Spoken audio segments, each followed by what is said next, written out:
It's a new season of the NBA, and we don't know who is going to be the worst team and the best team in the NBA, but one way we can evaluate it is looking at how good the teams are talent-wise. What I'm doing in today's video is I'm going to NBA 2K25. I am getting the 8 highest rated players of every single NBA team. Most teams only use 8 players consistently anyways. Getting their average rating and see who is the least talented team and the most talented team going into the 2025 NBA season. ¿Qué pasa to the pack?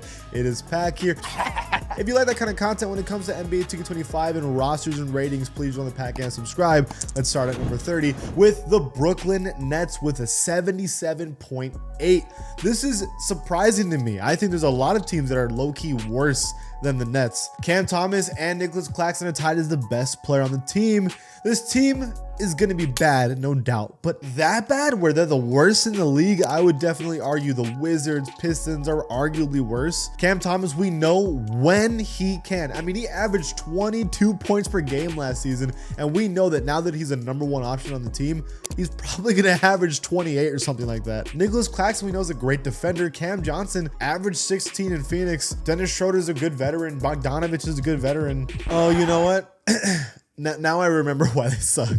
The Wizards at number 29. They add Jonathan Valanciunas to the team. They add Brogdon to the team. Both are honestly good pickups. Kyle Kuzma's been having good seasons, 21 and 22 in the Wizards on good efficiency. It's the problem is Jordan Poole, who goes from averaging 20 to 17, going from shooting 43% to 41%. Still, the team could be worse off. I mean, these are 2 pretty decent additions. We'll see if the Wizards can figure it out with good coaching next season. Up next at number 28, we have the Pistons with a 78.9 average. This is my personal pick for worst team in the league. You have Cade Cunningham, which we know is great when healthy. Duran solid, but like Tobias Harris, adding him onto the team, I guess you add a veteran, but he's not very good anymore. Jaden Ivey, if they even play him, because they weren't even playing him last season. Thompson looked like a good rookie.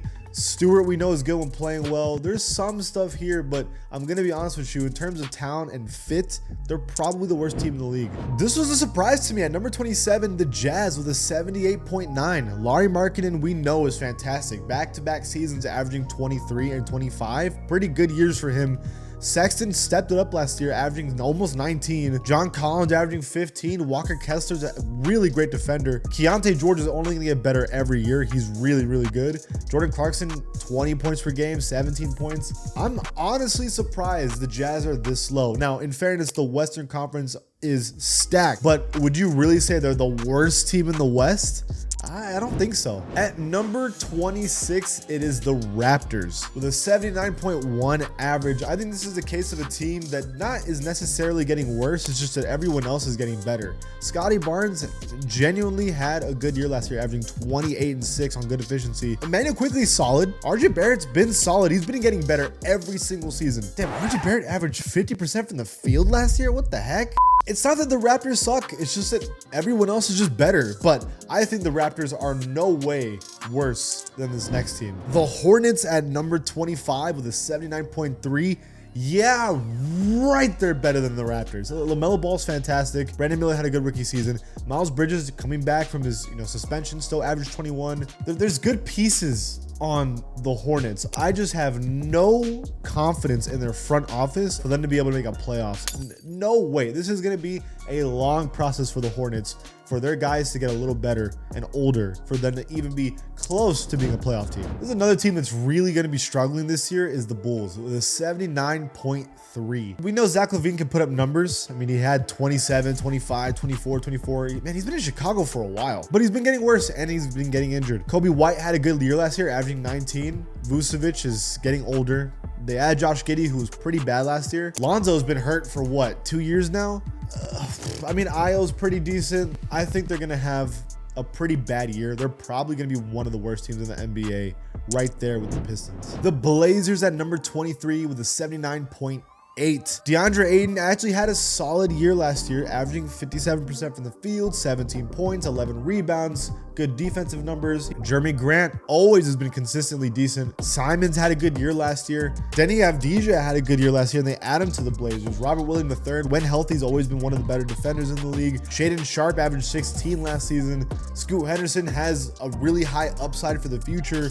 I mean, talent-wise, this team doesn't look that bad. It's just that, again, everyone in the West is just way better. At number 22 with a 79.8 is the Hawks. They're also going to be pretty bad this year. Yes, you have Trae Young, who's always amazing. Jalen Johnson had a good year, but like Capella's been getting worse slightly every year. Okongwu's okay. I mean, 61% from the field, 10 points is decent. Bogdanovich, we know, is a bucket getter. Hunter is getting a little better every year, but there's really no big pieces. They do draft for Rashawn, but it's really dependent on him. Like, if he's going to be great immediately, that's awesome. But if he's not, I don't even see this team making the playoffs realistically. At number 21, it is the Clippers. Now, they had an 80.1 average. We don't even know if Kawhi is going to be healthy. They lose Paul George. So assuming Kawhi doesn't come back next season for the start of it, which he probably won't, or even if he does, he'll be injured for most of the year anyways. It's really just Harden, Zubac, and Norman Powell. This team could low-key suck.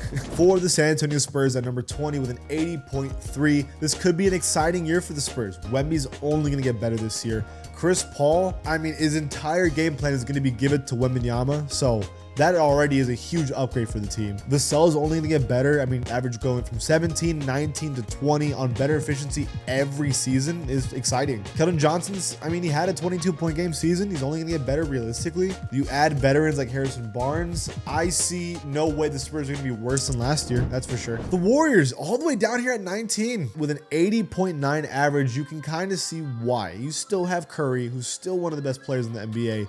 Draymond Green is still Draymond, just not as good as he used to be. And then it's like new or young guys. You have Buddy Hield, who's new to the team. You have a younger guy with Kuminga, who did have a good season last year, only gonna get better.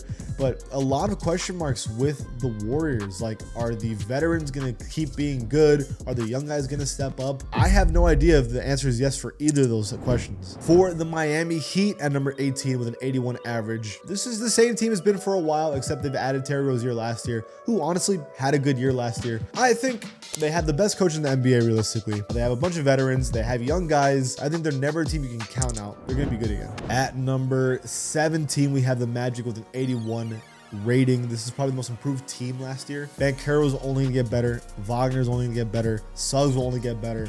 This team's young and everyone's good. You have Kentavious Caldwell-Pope, who's a veteran. That's only a good thing to add on this team. Isaac's gonna have a full healthy season, hopefully. Yeah, you should be excited if you're a Magic fan. Speaking of being excited, the Grizzlies, they're back, right? This is their first year. They're back healthy. 81. They're the 16th best team in the league ratings wise. John Moran is back. We know how good he is. Jaren Jackson Jr. is one of the best defenders in the game. Desmond Bane averaged 24 last year, one of the best three-point shooters. We know when healthy Marcus Smart is fantastic. Now, Gigi Jackson is hurt for the start of the year, but last year he averaged 15 points per game as an 18-year-old going 19. If you're the Grizzlies, you're very, very excited for this season. At number 15, mid, we have the Cavs. This is the literal middle of the league team with an 81 average. Donovan Mitchell has been fantastic every single year for years now. Evan Mobley's been consistent. Jared Allen got better last year. Darius Garland, we know when playing well is really good. If anything, they'll be a little bit better than last year. It's not like a crazy improvement for the team, but if you're a Cavs fan, you're excited. It's going to be a good year. I don't think a lot of you were expecting this one. At number 14 with an 81.3 average, the Rockets. You have a great coach in Ime. Şengün's only gonna get better. Van Vliet's a veteran. Jalen Green should only get better. Smith is theoretically supposed to get better. Thompson was a fantastic rookie last season. Dylan Brooks was fantastic all year. I mean, Cam Whitmore, you add Jock Landale. It's a good team roster-wise. There's really no superstar, and like all the teams above the Rockets have superstars, but coached well, they should be good. Kind of a great example of that is the Kings. 13th in the league, 81.3 rating. They only got better adding DeRozan. Murray's only gonna get better. The Kings, I'm gonna be honest, have a genuine shot. I don't think they'll win the championship, but I think if you're a Kings fan, What more can you ask for from the team? You've added a guy that averages 24 on grade efficiency with De'Aaron Fox and Sabonis, and Murray is going to get better. It's kind of time for the Kings to make something happen. Low key, same thing goes with the Pelicans. 12th in the league, 81.9 rating. Zion averaged 23 points on 57% from the field. He looks skinny now. You add DeJounte and Murray, who averaged 23 last year and is a great playmaker. Ingram's always been solid. CJ is a vet who's been great for years. Herb Jones got better last season. Murphy got better last season. I believe they're the only team besides the Celtics that have an all 80 overall starting lineup in the league. If you're the Pelicans, as long as you're healthy, you should be great. The former champs at number 11 with an 81.9 average. You could argue that they're kind of getting worse every year. Murray looked awful in the Olympics. Russell Westbrook being added to the team, I do not know if that's an addition to this team. The only thing I could argue is that Russell Westbrook's always been a great bench lifter, right? And I could see him raising the level of this bench, but still, this team is a championship contender as long as they have Jokic. So there you go. And number 10, the Lakers. They have an average of an 82. Look, in terms of talent, it's never going to be an excuse for the Lakers. You have LeBron and AD, right? You really should not be struggling with these two players on your team. D'Lo is still serviceable. Austin Reeves had a better year last year. Rui Hachimura, as long as they play him more, is great. Vanderbilt should come back. Like, if I am the Lakers and you have JJ Redick as your coach now, there's no excuses. At number 9, the Bucks with an 82.4. The team is stacked. Giannis and Dame and Middleton and Lopez and Bobby Portis.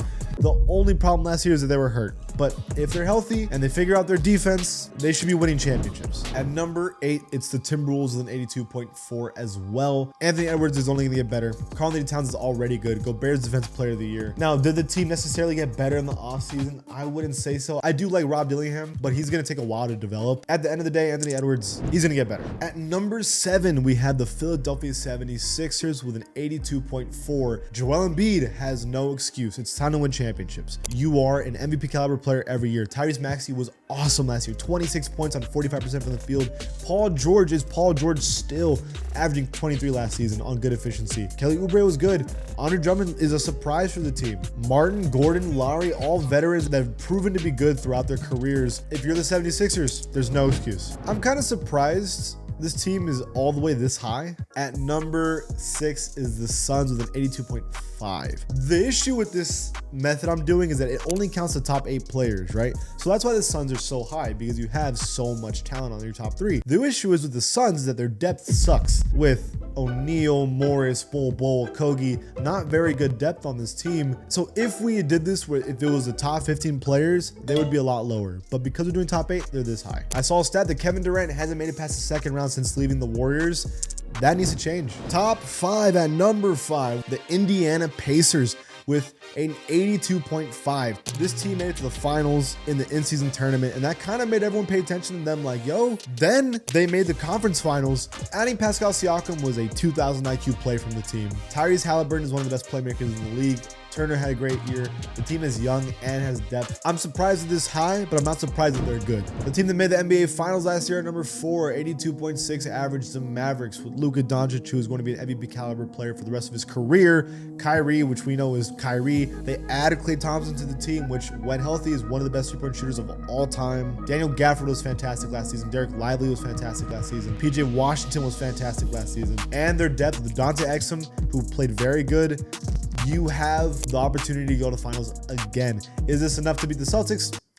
We'll see. At number 3, we have the New York Knicks with an 83 average. They're really high up here. Look, you got a great coach. You have Brunson, who played out of his mind last season, averaging 29 on 48% from the field. When healthy, Julius Randle can average you 25. Bridges, who was on the Nets, now on the Knicks, averaged 20 last season. OG Anunoby is one of the best defensive players in basketball. Josh Hart's one of the biggest hustle men in basketball. Dante DiVincenzo averaged 16 last season. When healthy, Mitchell Robinson is one of the better defenders in basketball. You can see why this team is one of the best in basketball. No one is talking enough about number 2, and that's the Thunder with an 83.5. They were already one of the best teams in the NBA last year, and they got better, adding Alex Caruso and Isaiah Hartenstein. Lou Dort's still on the team, SGA, Chet, Jalen Williams, and they're all young, and they're all going to get better. They honestly are maybe the only team that really can compete with number 1, and that is your NBA champions with an 85.1 average, the Celtics. It's not even close right now with Tatum, Brown, Holiday, Porzingis, White. Now, they haven't really added anybody. I guess Lonnie. Damn, they got Lonnie? Lonnie's been averaging 10 points these last 4. They gave him depth, bro? These are your NBA champions again. Okay, that's it for this video. What do you guys think? Let me know in the comments below. And if you like this channel, please give it a sub. I'll see you guys next time.